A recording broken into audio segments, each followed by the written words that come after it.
I've made beer. I've made mead. I've even made wine. But what if I were to put mead and beer together?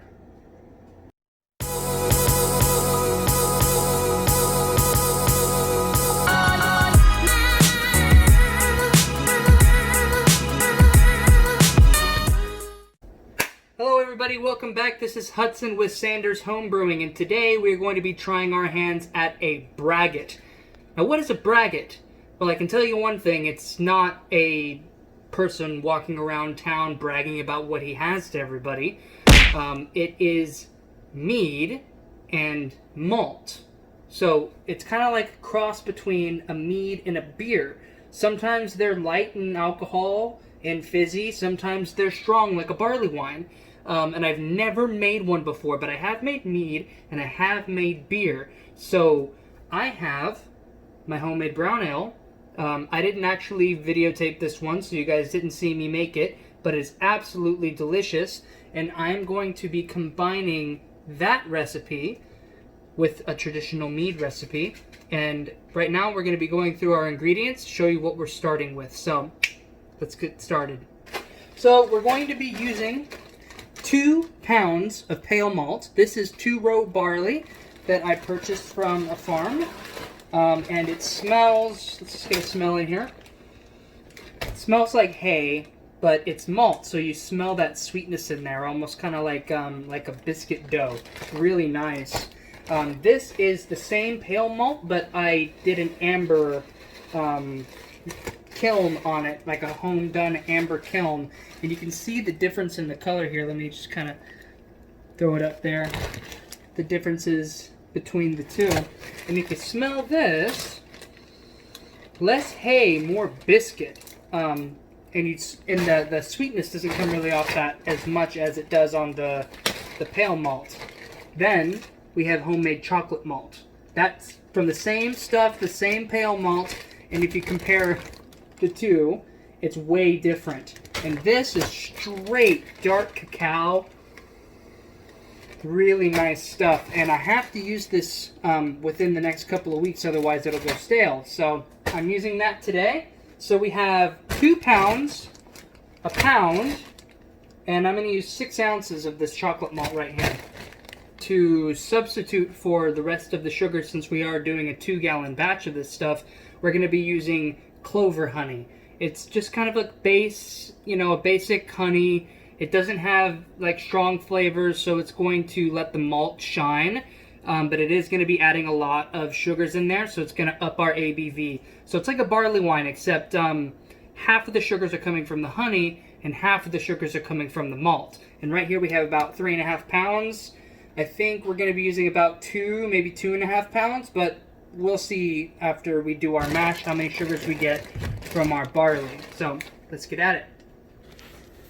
So right here I have my, as you can see, I have my pot of water, which right now has about 1.5 gallons in it, because some of this malt is going to soak up the water, and I want to mash in about 1 gallon of water.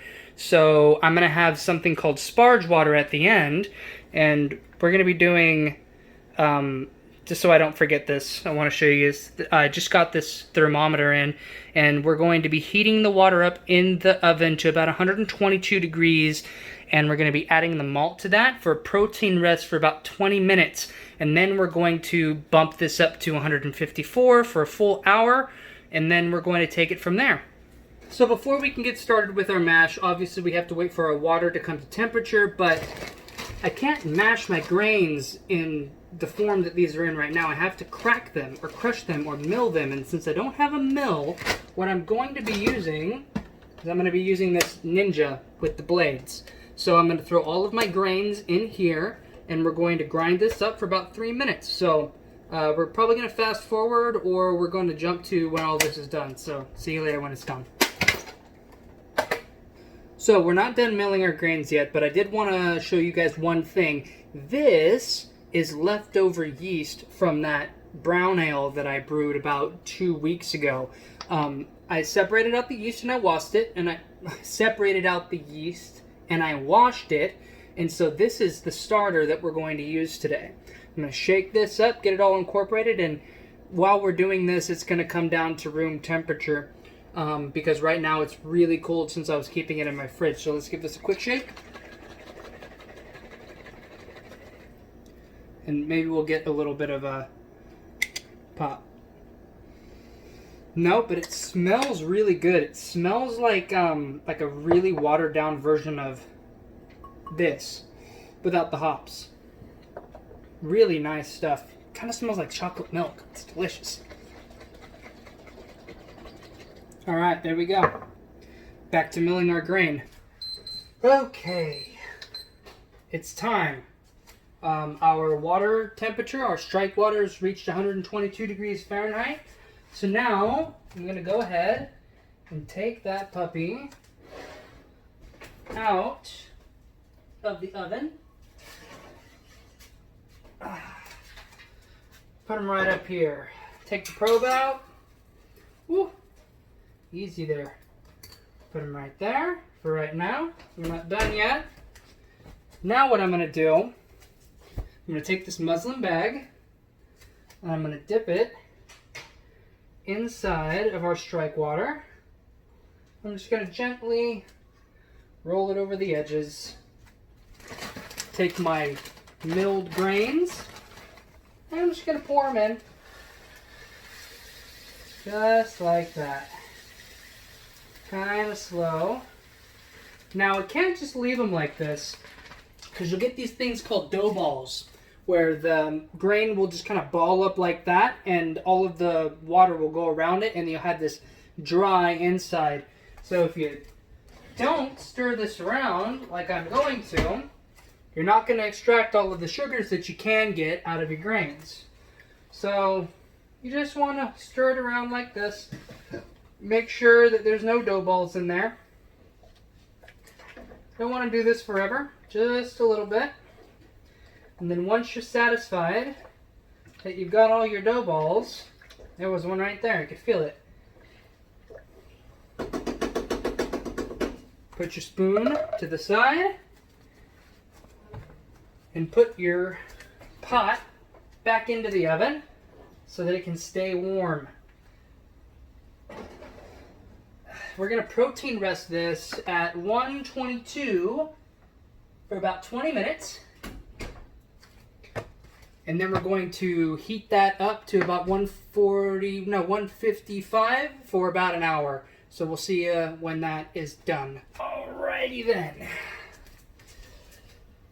Time limit has been reached. Protein rest is done.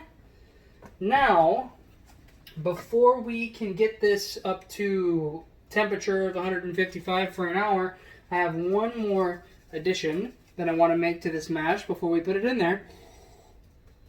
And that is 2.5 ounces of wheat germ. Now what wheat germ has and what it contributes to the mash is enzymes. Enzymes that help the yeast break down the sugars. So I'm just going to sprinkle this wheat germ in there. Wheat germ is pretty readily available. You can get it at any store. I got mine at Ralph's. And I'm just going to mix that in there. Get it all incorporated. And this is kind of like a nice color. I think this is going to be somewhere around like a 20 SRM. If we were doing a beer, it would be around 20 SRMs. Once we add the honey, it's going to come out to more of like an amberish color. More of a darker amber. But there we go. We've added our wheat germ, and now it's time to bump this puppy up to 155. And what I want to do is I want to put this on the burner so that I can reach that temperature really quickly, and then I'm going to put that into the oven so that it can maintain the temperature. So we'll come back when all this is done for the boil. Okay, so our mash is over. I'm sorry about the lighting in here, guys. The day's kind of going on. It's taken about 3 hours to do this stuff, so the lighting's kind of crappy in here right now. But our mash is done. We mashed it at 155. It was like right in between 152, 155, going back and forth for an hour. So now we've taken that out of the oven. It's sitting right here. I'm heating up my sparge water. I've already got my fermentation vessel sanitized, but the next thing to do is to prep our yeast, and I've actually added a little bit of honey to this starter right here, and it's... Oh my god, I don't know if you can hear that, but it's actually leaking sound, so hold on. Listen. Hey, there we are. That is a really good sign. Oh, we got a bubble over. That's fine. That's not the first time that that's happened to me, but it's a really great sign that our yeast is actually working. So I'm going to put this to the side. I'm going to kind of crack it open so that it, the CO2 can escape from there, and I'm going to put that right over here. Let's wipe this up so that we can have a clean working area.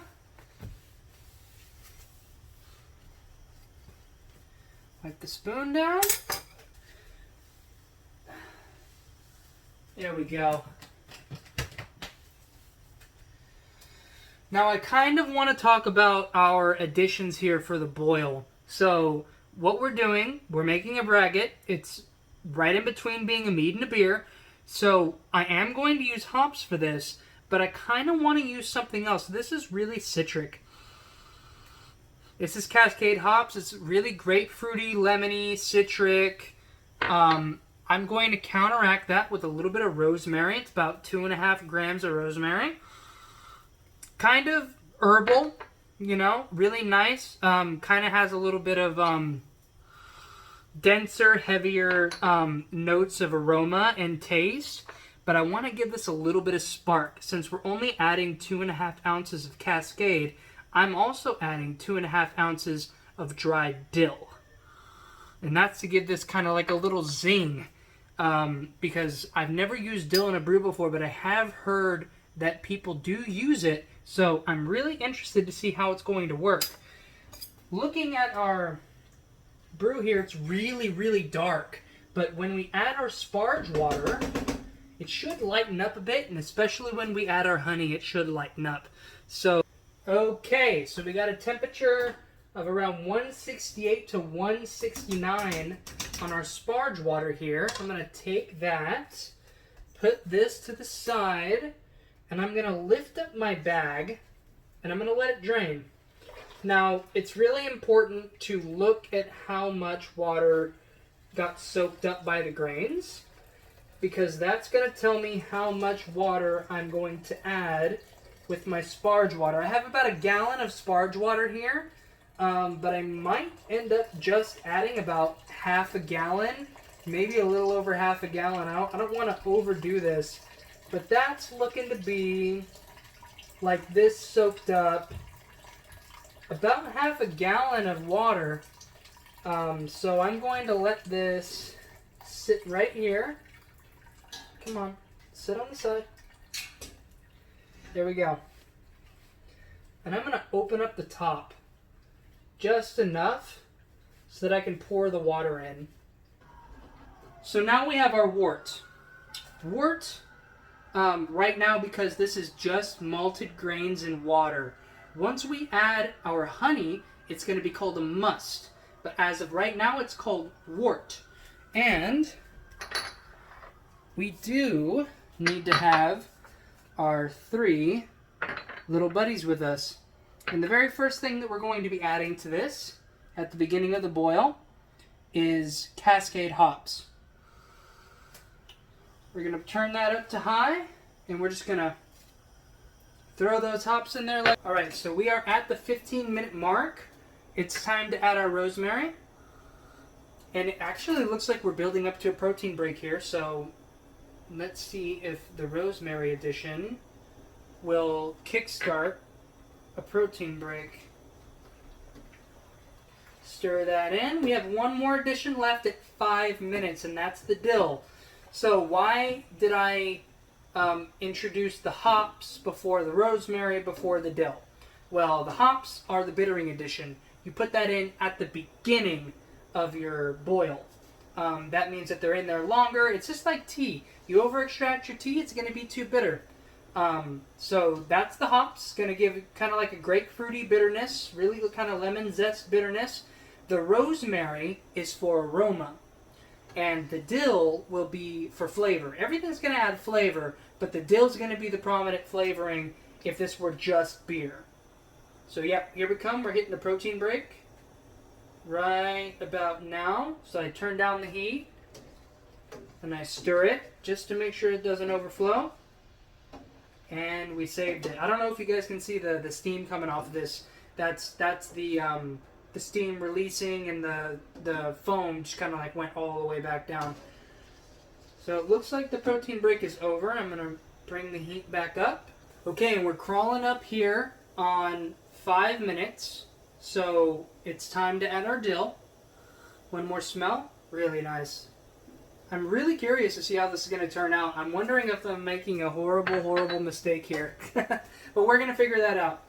Stir that in and let this go for another 5 minutes. Then we're going to turn the heat off and we're going to strain all of this stuff out and pour it into our fermenter. Let that cool down to about 100 degrees or blood temperature. Then we're going to take a gravity reading and add our honey. So I'll see you then. So cool down the wort to about 120, 125 degrees Fahrenheit. It's just cool enough to go into this glass fermenter without breaking it. But if you see here, I have some gallon marks drawn out, and we're just maybe half a gallon, no, maybe a quarter of a gallon shy of 2 gallons. But that's okay. I think that's fine. We're going to take a gravity reading on this, and then adding the honey is actually going to add volume to this. Probably not a ton, but I mean, hopefully we can get it to just below or maybe at that 2 gallon line there. So I'm going to go ahead and open this up, and I'm going to pull some wort out, and we're going to take a gravity reading. It's a really nice color. It's actually close in color to the beer that I was just drinking, and that's kind of like what I wanted to do.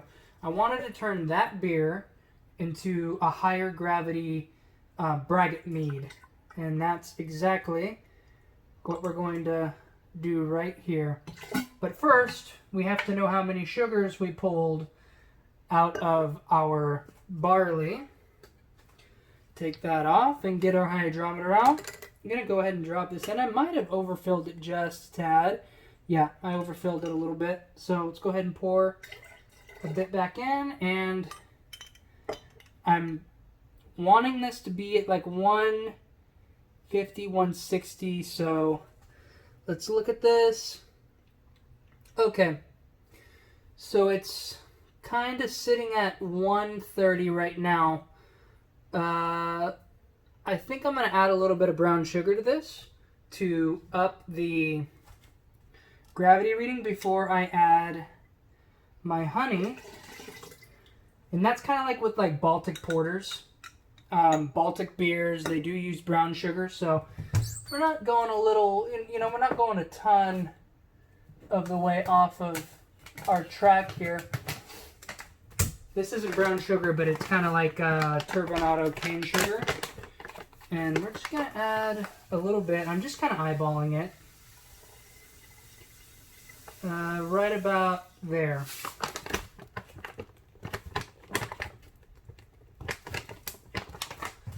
Put this back up in here.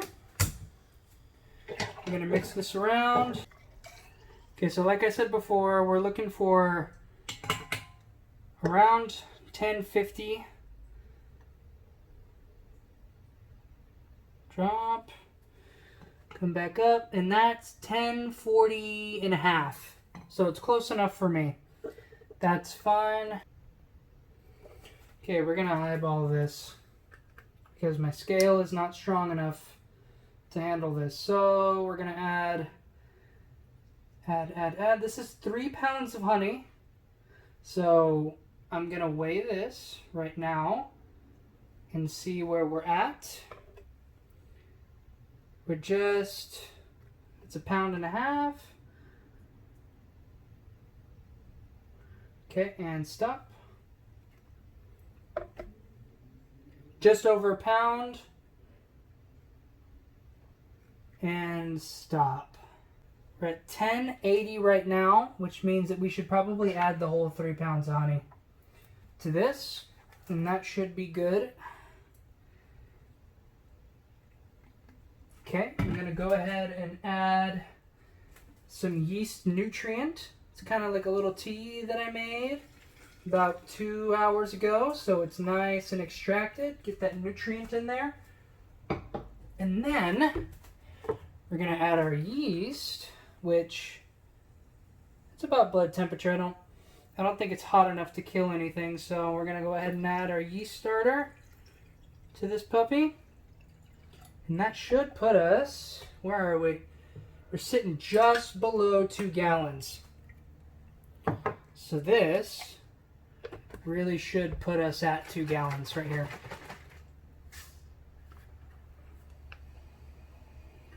Pour in. 2 gallons, baby. There we are sitting at 1.1. That should give us an alcohol level of around 14-15%. And if this yeast nutrient does what it's supposed to do, it'll bring this all the way down to dry. And then we can back sweeten it from there. So I think we are done here. Now it's just time to put the cap on and attach the airlock.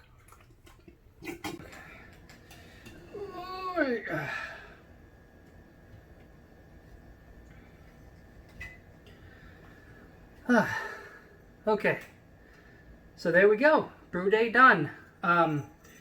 This here Braggot, this is going to take about a week and a half to 2 weeks to ferment out.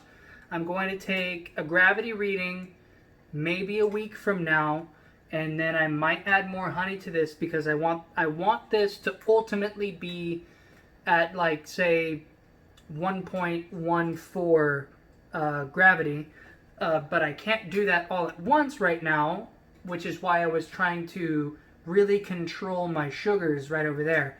Because I could have added 5 pounds of malt to this and really kind of like upped the sugar content, but there's a such thing as adding too much sugar to your brew to start off fermentation, because you can literally shock your yeast and your yeast won't do anything.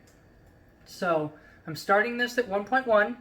I'm going to let it go for about a week. I'm going to take a gravity reading, see if fermentation is slowing down, and then I'm going to add more honey to this, just a little bit, maybe like a pound, see if I can bring it up to about like 15 to 16%, because right now this is sitting at like 14% possible alcohol by volume. I want this to be kind of like a honey mead Braggot version of a barley wine. I'm really interested to see how this comes out, and I'm just so excited. So thank you for watching the video. If you enjoyed it, hit the like button and subscribe to my channel. If you think that you know anybody who might be interested in learning how to brew, or might be interested in just watching, me do this kind of stuff, then send this old video their way, and that's about it for me. So thank you very much and have a great day. Bye.